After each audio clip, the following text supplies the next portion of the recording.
प्यारे बच्चों नमस्कार। स्वागत करता हूं आप सभी बच्चों का आज के इस इम्पोर्टेंट क्लास में। तो कैसे हो आप सभी? मैं आशा करता हूं कि आप लोग बहुत ही अच्छे होंगे, स्वस्थ होंगे और आप सभी की पढ़ाई भी बहुत ही अच्छी चल रही होगी। बच्चा पार्टी आज के क्लास में हम लोग पढ़ने वाले हैं 12th क्लास के फिजिक्स का 70 मोस्ट इम्पोर्टेंट ऑब्जेक्टिव क्वेश्चन। और ये सारे प्रश्न आपके बोर्ड एग्जाम के लिए बहुत ही ज्यादा इम्पोर्टेंट है। तो भाई मेरे आज के क्लास को बिल्कुल ध्यान से देखिएगा और आज के क्लास में दिए जाने वाले इन सारे प्रश्नों को आप लोग अच्छे से याद भी करते चलिएगा। ओके, चलिए फिर क्लास को स्टार्ट करते हैं। आप लोग हमारे साथ चैट सेक्शन में आंसर को लगाते चलिएगा और लास्ट में बताइएगा इस 70 ऑब्जेक्टिव में आप लोग सही कितना कर पाते हो। देखिए, जिसमें कि फर्स्ट नंबर सवाल आपके सामने है, जरूर लगाते चलोगे हमारे साथ चैट सेक्शन में आंसर को। देखिए, पहला नंबर सवाल पूछा गया है, किसी वस्तु पर आवेश की न्यूनतम मात्रा कम नहीं हो सकती है, किससे? अब आपको बताना है किसी भी वस्तु पर आवेश की न्यूनतम मात्रा कम नहीं हो सकती है। तो बच्चों आपको पता होगा सबसे जो छोटा आवेशित कण होता है वो हमारा इलेक्ट्रॉन होता है। और इलेक्ट्रॉन का जो चार्ज होता है वो हमारा होता है 1.6 इंटू 10⁻⁻⁹ कूलम के बराबर होता है। इससे जो है कम नहीं हो सकता है। Correct answer option number A हो जाएगा। 1 का अगर आप लोग ए लगा रहे हो बच्चों तो बहुत अच्छे, ऐसे हमारे साथ लास्ट तक आंसर को लगाते चलिएगा।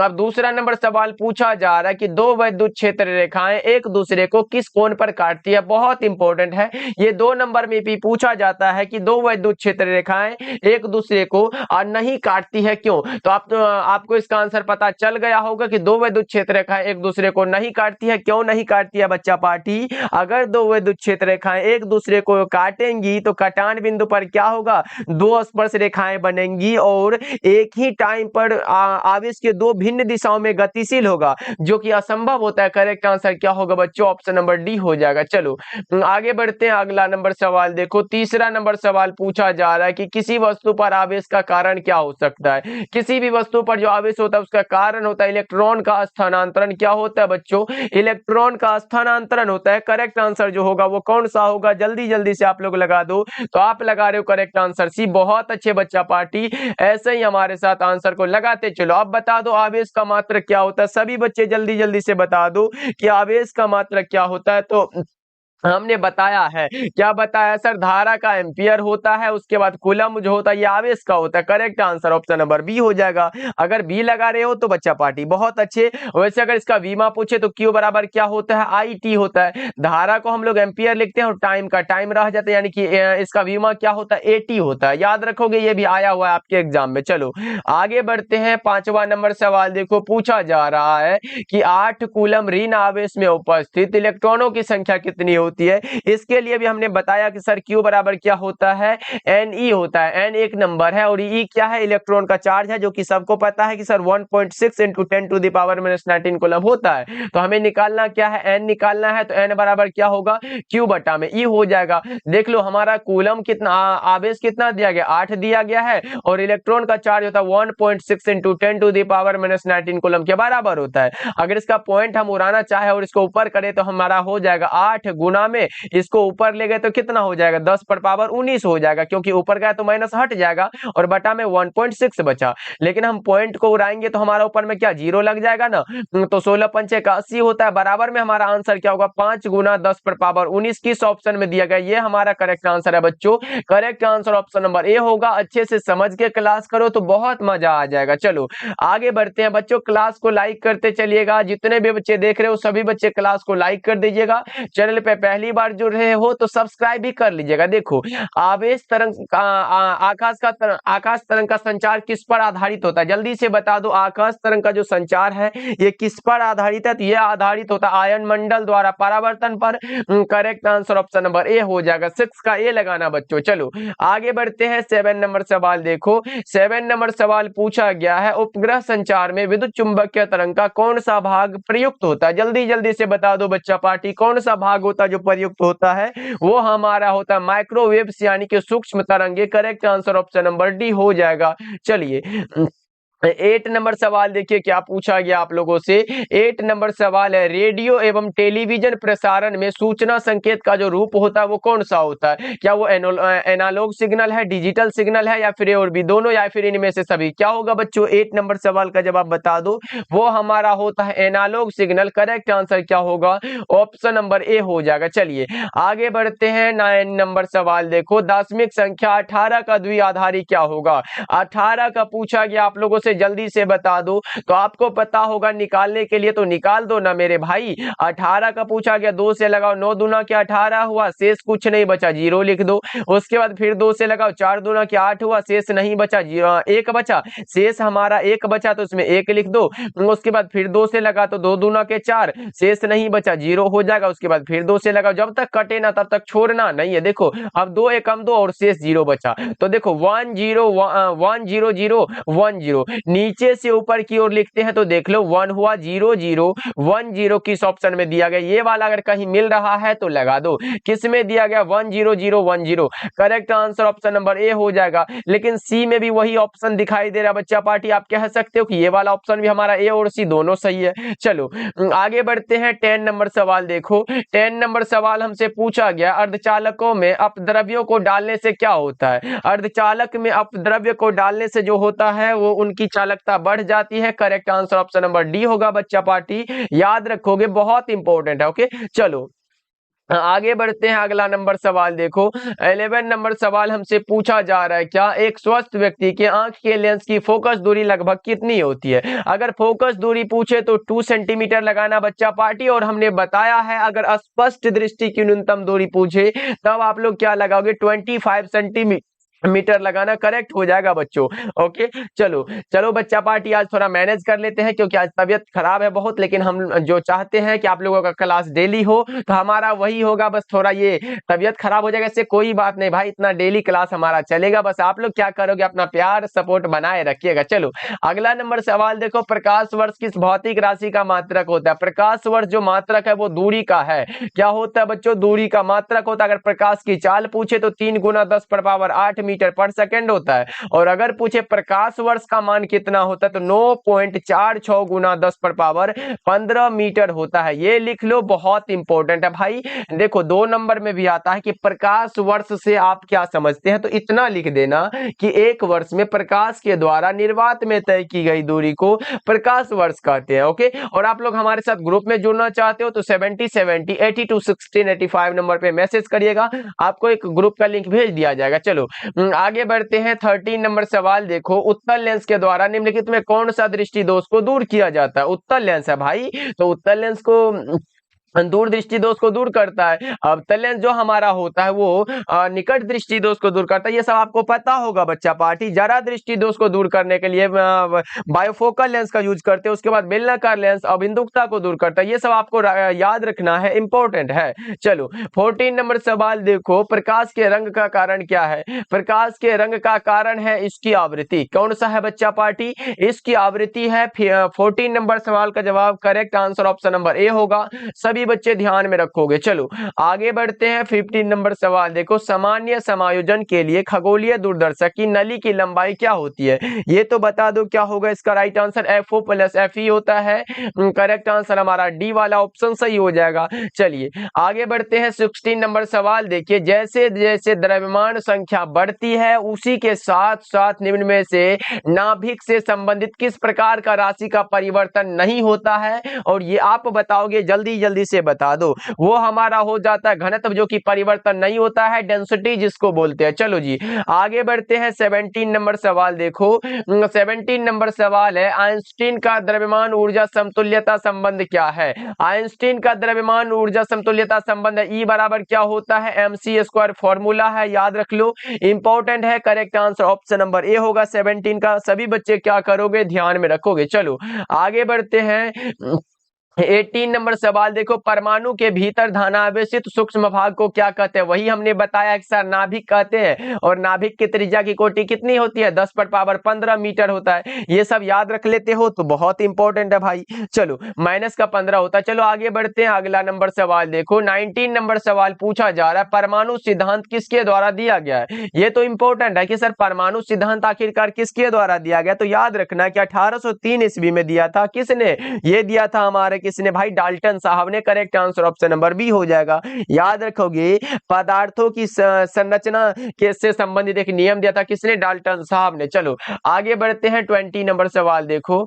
20 नंबर सवाल हमसे पूछा जा रहा है कि थॉमसन विधि द्वारा ज्ञात किया जाता है इलेक्ट्रॉन का क्या ज्ञात किया जाता है? थॉमसन विधि के द्वारा आवेश तथा द्रव्यमान का अनुपात ज्ञात किया जाता है। और आवेश का कितना होता है भाई? वो होता है 1.6 इंटू 10⁻⁻19 कूलम। और द्रव्यमान का अनुपात जो होता है यानी कि वो क्या होता है? 9.1 इंटू, यहाँ पे लिख दे रहा हूं, द्रव्यमान कितना होता है बच्चा पार्टी? 9.1 इंटू 10⁻31 kg होता है। ये सब याद रख लेना, बहुत इंपॉर्टेंट। आवेश क्या होता है? इसके दोनों का अनुपात जो होता है वही क्या होता है? आवेश तथा द्रव्यमान का अनुपात होता है। चलो आगे बढ़ते हैं, अगला नंबर सवाल देखो, 21 नंबर सवाल है, प्रकाश किरण के तीखे कोण से मुड़ने की घटना को क्या कहते हैं? मुड़ने वाला बात हो तो वो हमारा विवर्तन कहलाता है। करेक्ट आंसर बी हो जाएगा। चलो जी आगे बढ़ते हैं, 22 नंबर सवाल देखो, निम्नलिखित में से कौन सबसे उत्तम एकवर्णी प्रकाश का स्रोत होता है? तो लेजर होता है। कौन सा होता है? लेजर, जिसका कि आविष्कार 1960 में हुआ था।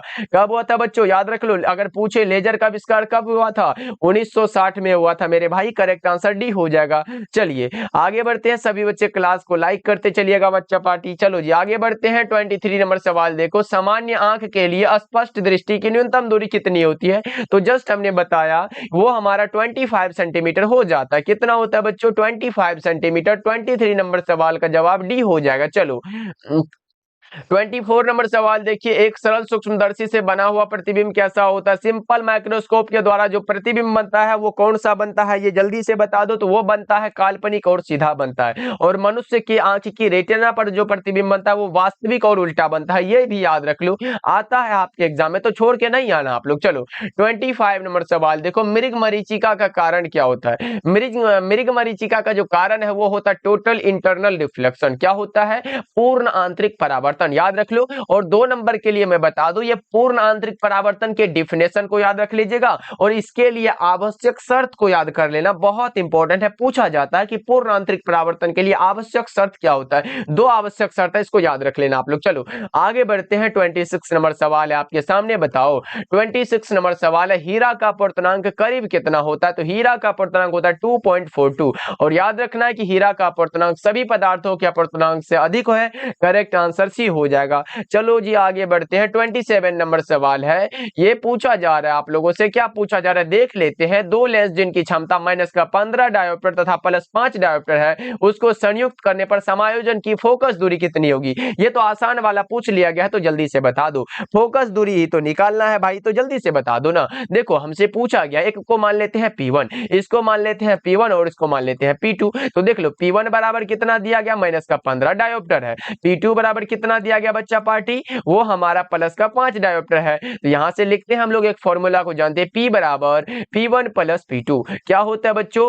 P1 प्लस में P2 होता है। तो P1 हमारा दिया गया -15 डायोप्टर और प्लस में 5 डायोप्टर लिख लो, क्योंकि P2 हमारा यही दिया गया है। तो प्लस का हमारा क्या होगा? 5 डायोप्टर हो जाएगा। माइनस में से प्लस क्या हो जाएगा? माइनस का 10 बचेगा ना। ये हमारा डायोप्टर में निकला, लेकिन यहाँ पूछा गया फोकस दूरी। तो फोकस दूरी निकालने के लिए एक और फॉर्मूला है जिसका नाम है P बराबर क्या होता है? 100 बटा में फोकस दूरी होता है। जहां पे हमारा फोकस दूरी किस में हो? सेंटीमीटर में हो। तो हमारा सब सेंटीमीटर में दिया गया है ना। तो देख लो यहाँ पे लिख देते हैं 100 बाय है ना, तो P बराबर 100 बटा में फोकस दूरी कितना दिया गया? देख लो हमारा फोकस दूरी कितना है, तो हम P निकालना है हमें। तो यहाँ पे लिख सकते हैं सर P बराबर क्या होगा? यहाँ फोकस दूरी निकालना है तो F बराबर लिखेंगे, P कितना दिया है? माइनस का 10 डायोप्टर है, तो माइनस को ऊपर लिखो, बटा में क्या हो जाएगा? 10 हो जाएगा। 10 से हमारा 10 गुना 10 करते हैं 100 होता है, यानी कि माइनस का 10 सेंटीमीटर किस ऑप्शन में दिया गया बच्चा पार्टी? लिख लो। Correct answer option number B हो जाएगा। याद रख ला, स्क्रीनशॉट ले सकते सकते हो आप लोग, बहुत इंपॉर्टेंट प्रश्न है। चलो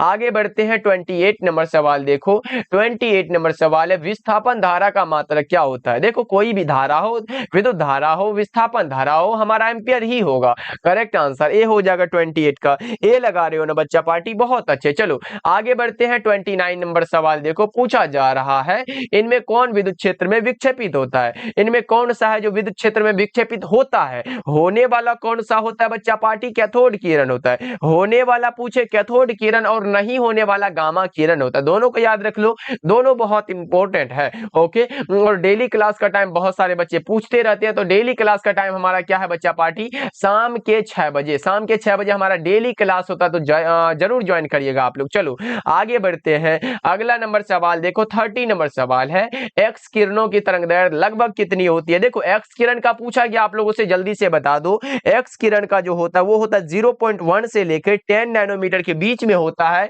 यानी कि आप कह सकते हो कि 1 एंगस्ट्रम के बराबर होता है। करेक्ट आंसर क्या होगा बच्चों, 30 नंबर सवाल का जवाब सी हो जाएगा। देख लो 1 एंगस्ट्रम क्या होता है, 0.1 से लेकर 10 एंगस्ट्रम के बीच होता है। चलो आगे बढ़ते हैं। अगला नंबर सवाल देखो, 31 नंबर सवाल है आरसी का विमीय सूत्र क्या होता है। आरसी का पूछा गया भाई, देखो आर क्या है, प्रतिरोध है, और सी क्या है तो विद्युत धारिता है। तो दोनों का फॉर्मूला जानते हैं सर, क्या होता है, आर बराबर होता है भी बटा में आई होता है। आर बराबर क्या होता है बच्चों, भी बटा में आई होता है। और सी का पूछा गया है, तो सी का हमारा क्या होता है, आर सी का, और गुना में हम लिख सकते हैं सी बराबर क्यू बटा में भी होता है, तो क्यू बटा में भी ऐसे करके हम लिख सकते हैं। तो देख लो किस ऑप्शन में ऐसा करके निकाला जाता है। तो हम जानते हैं कि सर आरसी का पूछा गया है ना, तो यहाँ पे लिखेंगे आरसी बराबर हम लिख सकते हैं क्या होता है, भी बटा में आई होता है, और गुना में हम लिख सकते हैं सर क्या हो जाएगा, भी बटे में आई है, क्यू बराबर क्या होता है, आई टी होता है। तो वहां से अगर हम निकालते हैं तो क्या होता है, आई गुना में टी हो जाएगा। ये फॉर्मूला है, क्योंकि क्यू बराबर आई टी हम लोगों ने बताया है। और भी है तो भी लिख लेते, भी से भी हमारा कट गया, और आई से आई ये भी कट गया, बचा क्या, टी बचा। और टाइम के लिए m0 l0 t0 होता है। करेक्ट आंसर डी हो जाएगा। जिसमें सिर्फ टी बचा हुआ हो, तो देखो टी इसमें बचा हुआ ना, इसमें जीरो नहीं लगा है। करेक्ट आंसर डी हो जाएगा। चलो आगे बढ़ते हैं। अगला नंबर सवाल 32 नंबर सवाल है, अपचाई ट्रांसफार्मर में कौन सी राशि घटती है जिसका नाम है वोल्टेज। अपचाई ट्रांसफार्मर में वोल्टेज राशि घटती है। करेक्ट आंसर भी हो जाएगा। चलो जी आगे बढ़ते हैं। 33 नंबर सवाल देखो, यांत्रिक ऊर्जा को विद्युत ऊर्जा में बदलने वाला यंत्र क्या कहलाता है। यांत्रिक ऊर्जा को किस में, विद्युत ऊर्जा में कन्वर्ट करा जा रहा है, तो उसका नाम होता है डायनेमो। क्या होता है बच्चों, डायनेमो होता है। करेक्ट आंसर भी हो जाएगा। चलिए 34 नंबर सवाल देखो, प्रतिघात का मात्रक क्या होता है। प्रतिघात रहे, प्रतिरोध रहे, प्रतिबाधा रहे, धारितीय प्रतिघात रहे, सबका आप ओम लगाओगे। क्या लगाओगे बच्चा पार्टी, ओम लगाना। Correct answer option number A हो जाएगा। ओके चलो आगे बढ़ते हैं। अगला नंबर सवाल देखो, 35 नंबर सवाल आपसे पूछा जा रहा है, प्रत्यावर्ती धारा निम्न में से कौन सा प्रभाव प्रदर्शित करती है। प्रत्यावर्ती धारा कौन सा प्रभाव प्रदर्शित करती है, तो उष्मीय प्रभाव को ये प्रदर्शित करते हैं। चलो 36 नंबर सवाल देखो, हेनरी मात्रक होता है। हेनरी जो मात्रक होता है वो स्वप्रेरकत्व का मात्रक होता है, या फिर प्रेरकत्व का मात्रक होता है। प्रतिघात रहे, प्रतिरोध रहे, इसका हमने बताया कि सर ओम हो जाता है, ये तो आपने बताया। धारिता का मात्रक क्या होता है, ये भी आपने बताया कि सर फैराड होता है। ये सब होता है, लेकिन हमसे पूछा गया प्रेरकत्व का मात्रक। करेक्ट आंसर भी हो जाएगा। 36 का क्या लगा रहे हो बच्चा पार्टी, बी वाला ऑप्शन सही है। ओके चलो आगे बढ़ते हैं। अगला नंबर सवाल देखो, 37 नंबर सवाल है, ट्रांसफार्मर में विद्युत ऊर्जा का ऊष्मा में रूपांतरण को क्या कहा जाता है। ट्रांसफार्मर में विद्युत ऊर्जा का ऊष्मा में रूपांतरण को जो कहा जाता है वो कहा जाता है ताम्र क्षय कहलाता है। करेक्ट आंसर ऑप्शन ए हो जाएगा। चलिए 38 नंबर सवाल को देखते हैं, क्या पूछा गया, क्यूरी ताप के ऊपर लौह चुंबकीय पदार्थ क्या हो जाता है। क्यूरी ताप के ऊपर लौह चुंबकीय पदार्थ बन जाता है, कन्वर्ट हो जाता है अणुचुंबकीय में। करेक्ट आंसर ऑप्शन ए हो जाएगा। ओके जी चलो जी आगे बढ़ते हैं। और अगर पूछे शैथिल्य प्रदर्शित करने वाला पदार्थ कौन सा होता है, तो वो लौह चुंबकीय पदार्थ होता है। ओके ये सब याद रखना आप सब। चलो आगे बढ़ते हैं। प्रति चुंबकीय पदार्थ की चुंबकशीलता क्या होती है। देखो लौह चुंबकीय पदार्थ की चुंबकशीलता सबसे अधिक होती है, लेकिन प्रति चुंबकीय है तो बहुत कम होता है। क्या होता है बच्चों, बहुत कम होता है। किसका, प्रति चुंबकीय पदार्थ का। चलो आगे बढ़ते हैं। अगला नंबर सवाल देखो, लौह चुंबकीय रहे तो सबसे अधिक होता है। देखो चुंबकीय फ्लक्स का ऐसा मात्रक क्या होता है, वही वाला फाई बराबर क्या पर है बच्चा पार्टी, फाई बराबर बी इंटू ए पर है ना। ये चुंबकीय फ्लक्स को ये दर्शाता है। तो अब लगा दो क्या होगा, फाई बराबर बी इंटू ए। बी क्या है, तो चुंबकीय क्षेत्र है। बी क्या है बच्चा पार्टी, चुंबकीय क्षेत्र होता है। तो चुंबकीय क्षेत्र का हमारा क्या होता है, वेबर प्रति मीटर मीटर स्क्वायर होता है और एरिया का क्या होगा, मीटर स्क्वायर हो जाएगा। मीटर स्क्वायर से मीटर स्क्वायर गया, बचा क्या, वेबर बचा ना, यही वाला हमारा करेक्ट हो जाएगा, ऑप्शन नंबर बी हो जाएगा। ये सब याद रखने वाली चीजें हैं भाई, करेक्ट आंसर बी हो जाएगा। लेकिन ये फॉर्मूला को याद रख लेते हो तो एग्जाम में भी ऐसे बना के आ जाओगे। ओके, ये से चुंबकीय क्षेत्र का पूछे तो वो टेस्ला होता है। चलो आगे बढ़ते हैं, अगला नंबर सवाल देखो 1 नंबर सवाल है, प्लांक नियतांक का मान कितना होता है, मान बताना है आप लोगों को। तो ई बराबर हम लोगों ने पढ़ा है कि सर एच न्यू होता है, हमें एच निकालना हो तो एच बराबर ई बटा में भी होता है, भी होता है। ई क्या है, ऊर्जा है, ई क्या है, ऊर्जा है, एनर्जी है। उसके बाद हमारा भी क्या है, आवृत्ति है। ये सब याद रखना, आवृत्ति है। ऊर्जा का जो मात्रक होता है वो जूल होता है और आवृत्ति का सेकंड इनवर्स होता है। इसको ऊपर ले गए तो जूल सेकंड बचा हमारा, और मात्रक देख लो किस ऑप्शन में दिया गया, तो ऑप्शन नंबर ए में हमारा मात्रक दिखाई दे रहा है, यानी कि यही हमारा मान हो जाएगा 6.626 इंटू 10⁻34 जूल सेकंड होता है। करेक्ट आंसर ये हो जाएगा। लेकिन बच्चा पार्टी अगर आपसे इसका वीमा पूछे तो क्या लगाओगे, तो ऊर्जा का हमारा क्या होता है, ml2 और T इनवर्स 2 होता है, और बटा में ये आवृत्ति का हमने सेकंड इनवर्स, तो हम इसको टाइम इनवर्स भी लिख सकते हैं। यहां से अगर निकाले तो ml2 और T इनवर्स 1 हो जाएगा। ये क्या है बच्चों, ये वीमा है, याद रखना। ये ऊपर जाएगा तो माइनस में हो जाएगा ना भाई, ये सब याद रखोगे आप लोग, बहुत इंपॉर्टेंट है। ओके चलो आगे बढ़ते हैं, अगला नंबर सवाल देख लो 42 नंबर सवाल है, समतल दर्पण की वक्रता त्रिज्या कितनी होती है। समतल दर्पण की वक्रता त्रिज्या अनंत है, समतल दर्पण की फोकस दूरी भी अनंत है, वक्रता त्रिज्या भी अनंत है। ये सब याद रखना बहुत इंपॉर्टेंट है। चलो आगे बढ़ते हैं, 43 नंबर सवाल देखो, पूछा जा रहा है क्या, ये रहा आपके सामने, निम्नलिखित में से किस वैज्ञानिक ने सर्वप्रथम यह पता लगाया कि प्रकाश भी विद्युत चुंबकीय तरंग है। कौन से ऐसे भाई है जिसने पता लगाया कि प्रकाश भी एक विद्युत चुंबकीय तरंग है, तो क्या आप लोग बता पाओगे, तो वे हैं हमारे मैक्सवेल साहब। करेक्ट आंसर डी हो जाएगा। चलो आगे बढ़ते हैं, 44 नंबर सवाल देखिए, धरती के चुंबकीय ध्रुव पर नमन कोण का मान 90 डिग्री होता है, कई बार हमने बताया है। लेकिन अगर विषुवत रेखा पर नमन कोण का मान पूछे तो वो 0 डिग्री होता है। ये सब याद रख लेना भाई, बहुत इंपॉर्टेंट है। चलो आगे बढ़ते हैं, 45 नंबर सवाल देखो, पूछा जा रहा है चुंबकीय नमन का मान शून्य होता है कब।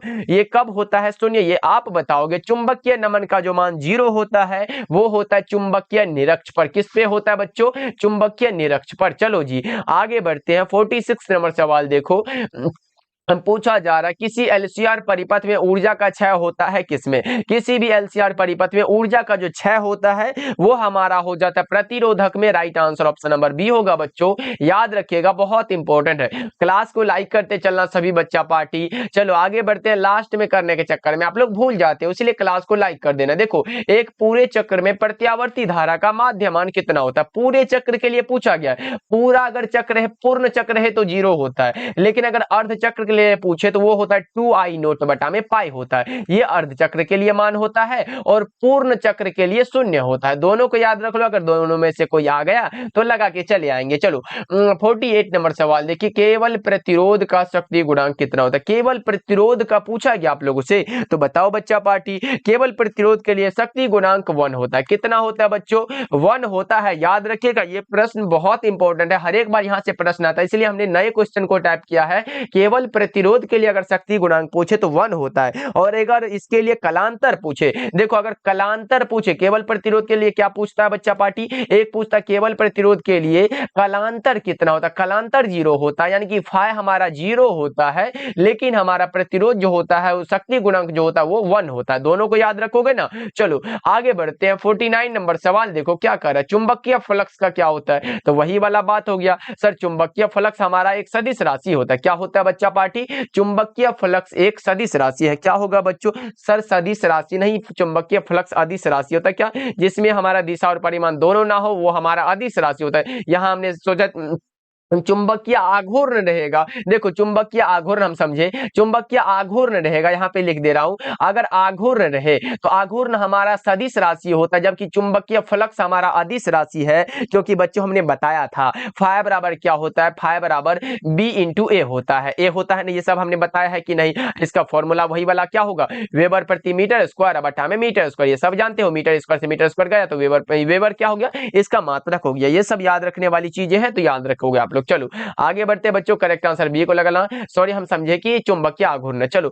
आगे बढ़ते हैं, अगला नंबर सवाल देखो 50 नंबर सवाल है, यंग का डबल स्लिट प्रयोग किस घटना पर आधारित है? यंग का डबल स्लिट जो प्रयोग आधारित होता है वो किस घटना पर आधारित है, ये आप लोग बताओगे क्या? ये आधारित होता है विवर्तन और व्यतिकरण दोनों पर। Correct answer option number C हो जाएगा, याद रखना करेक्ट आंसर सी हो जाएगा, क्योंकि हम इन दोनों में इसका ये पढ़ते हैं। चलो आगे बढ़ते हैं, अगला नंबर सवाल देखो 51 नंबर सवाल है, किरचॉफ का द्वितीय नियम किस पर आधारित है? किरचॉफ का दूसरा नियम पूछा गया तो ऊर्जा संरक्षण, पहला नियम आवेश संरक्षण और दूसरा नियम क्या? ऊर्जा संरक्षण, दोनों को याद रख लो। चलो आगे बढ़ते हैं, अगला नंबर सवाल देख लो क्या कह रहा है। 52 नंबर सवाल है, विद्युत परिपथ की शक्ति कितनी होती है? वही वाला बात हो गया सर, V² बटा में आर वाला फॉर्मूला हम लोग जानते हैं, तो लगा दो ना, करेक्ट आंसर सी हो जाएगा। विद्युत परिपथ की शक्ति यानी कि P बराबर क्या होता है? पावर बराबर V² बटा में आर फॉर्मूला है, तो ये सब लिख लो आप लोग। चलो आगे बढ़ते हैं, 53 नंबर सवाल देखो क्या कह रहा है। 53 नंबर सवाल है, विद्युत वाहक बल यानी कि इलेक्ट्रोमोटिव फोर्स का डायमेंशन पूछा गया आप लोगों से। देखो ई हम विद्युत वाहक बल को ई के द्वारा दर्शाते हैं और ई बराबर W/Q फॉर्मूला है, जो कि विद्युत विभव का भी यही होता है, W/Q वाला। तो हमने बताया था, क्या बताया था बच्चा पार्टी? ML2 वाला फॉर्मूला जानते हो कि नहीं, याद है कि नहीं? ML2 और ये पूछा गया तो वर्ग का पूछा गया तो ML2 और T इनवर्स 2 हो जाएगा। यहाँ से अगर निकालते हो तो AT वाला हो जाएगा, क्योंकि Q का AT होता है। यहाँ से निकालो ML2 हो जाएगा और एक माइनस जाएगा तो T इनवर्स 3 हो जाएगा और A इनवर्स हो जाएगा। किस ऑप्शन में ये वाला दिखाई दे रहा भाई मेरे, किस ऑप्शन में दिखाई दे रहा है? तो करेक्ट आंसर क्या होगा? ML2 T inverse 3 A inverse, correct answer D हो जाएगा। अब बोलोगे सर यहाँ तो आई है, आई भाई धारा को हम लोग एम्पियर में लिख सकते हैं ना, आई रहे या फिर ए रहे कोई फर्क नहीं पड़ता है, करेक्ट आंसर डी ही हमारा बिल्कुल सही आंसर हो जाएगा। चलो आगे बढ़ते हैं, अगला नंबर सवाल देखो 54 नंबर सवाल है। देखो 54 नंबर सवाल है, इलेक्ट्रॉन वोल्ट के द्वारा क्या मापा जाता है? इलेक्ट्रॉन वोल्ट के द्वारा क्या मापते हैं बच्चों? विभवांतर को मापते हैं या फिर ऊर्जा को मापते हैं? इलेक्ट्रॉन वोल्ट के द्वारा ऊर्जा को मापते हैं, करेक्ट आंसर डी हो जाएगा। ओके, आवेश हमारा कूलम्ब होता है, विभवांतर वोल्ट और धारा एम्पियर में होता है। चलो आगे बढ़ते हैं, अगला नंबर सवाल देखो 55 नंबर सवाल है, एक अर्धचालक को T1 केल्विन से लेकर T2 केल्विन तक ठंडा किया जाता है तो इसका प्रतिरोध क्या होगा? जल्दी जल्दी से बता दो क्या होगा इसका सही जवाब? तो वो हमारा क्या होता है? बढ़ेगा, करेक्ट आंसर सी हो जाएगा। चलो बच्चा पार्टी आगे बढ़ते हैं, 56 नंबर सवाल। आज तबीयत बहुत ही खराब है भाई, बोला नहीं जाता है, फिर भी हम क्लास को आगे बढ़ा रहे हैं। चलो आगे बढ़ते हैं, एक स्वस्थ मनुष्य के शरीर का विद्युत प्रतिरोध कितना होता है? 10,000 ओम होता है। स्वस्थ मनुष्य है, ना ही गीला है ना ही ये सूखा है, स्वस्थ मनुष्य पूरा एकदम जैसा आदमी होता है, उसका 10,000 ओम होता है। 50,000 ओम मत लगाना, गलत हो जाएगा। चलो आगे बढ़ते हैं, 57 नंबर सवाल पूछा गया, कार्बन प्रतिरोध का कलर कोड में नीले रंग का मान जो होता है वो कितना होता है? वही वाला फॉर्मूला बीबी रो है जीबी, बीबी रो है जीबी, मतलब जीबी के लिए रो रही है 0 1 2 3 4 5 6 हो जाएगा। किसके लिए पूछा गया? ब्लू मतलब नीला होता है, 6 हो जाएगा, करेक्ट आंसर डी हो जाएगा। चलो बच्चा पार्टी आगे बढ़ते हैं, 58 नंबर सवाल देखो, 1 वाट बराबर क्या होता है? 1 वाट बराबर आपसे पूछा गया, 58 नंबर सवाल का जवाब जल्दी जल्दी से बता दो क्या होगा? 1 वाट बराबर 1 जूल पर सेकेंड होता है। क्या होता है बच्चों? 1 जूल पर सेकेंड होता है। करेक्ट आंसर क्या लगाओगे? Correct answer option number C हो जाएगा। क्या होगा बच्चा पार्टी? 58 का सी लगा रहे हो, वहां पर 1 माइनस हो जाएगा भाई इनवर्स में, क्योंकि ऐसे होता है 1 वाट बराबर 1 जूल पर सेकेंड होता है, 1 जूल बटा में सेकेंड ऐसे करके होता है, तो ये ऊपर जाएगा तो माइनस में हो जाएगा ना, याद रखना आप सर। चलो आगे बढ़ते हैं बच्चा पार्टी, अगला नंबर सवाल देखो 59 नंबर सवाल है, निर्वात का परावैद्युत स्थिरांक कितना होता है? निर्वात के लिए पूछा गया आप लोगों से, बता दो निर्वात के लिए परावैद्युत स्थिरांक पूछा गया है। सामर्थ्य, अगर परावैद्युत सामर्थ्य होता निर्वात के लिए तो अनंत होता, लेकिन परावैद्युत स्थिरांक है 1 हो जाएगा, याद रखोगे दोनों को। चलो आगे बढ़ते हैं, 60 नंबर सवाल देखो, यदि किसी खोखले गोलीय चालक को धनावेशित किया जाए तो उसके भीतर का विभव क्या होता है? धनात्मक और समरूप होता है। क्या होता है बच्चों? धनात्मक और क्या होता है? समरूप होता है। ओके चलो आगे बढ़ते हैं, अगला नंबर सवाल देखो 61 नंबर सवाल है, निम्नलिखित में किस राशि का मात्रक वोल्ट पर मीटर है तो उसका नाम होता है विद्युतीय क्षेत्र, और न्यूटन प्रति कूलम भी रहे, यह भी विद्युत क्षेत्र का ही मात्रक है। चलो आगे बढ़ते हैं, अगला नंबर सवाल देखो 62 नंबर सवाल है, विद्युत क्षेत्र ई तथा विभव भी के बीच जो संबंध होता है वो होता है ई बराबर माइनस का dv अपॉन dx। ई बराबर माइनस का dv अपॉन dx किस ऑप्शन में दिया गया, ऑप्शन ए करेक्ट हो जाएगा, याद रहेगा ना भाई। चलो आगे बढ़ते हैं, अगला नंबर सवाल देखो 63 नंबर सवाल है, आवेशित खोखले गोले के अंदर विद्युत तीव्रता क्या होता है। खोखले गोला है तो जीरो लगाओ ना, करेक्ट आंसर भी हो जाएगा। चलो आगे बढ़ते हैं, अगला नंबर सवाल देखिए क्या कह रहा है।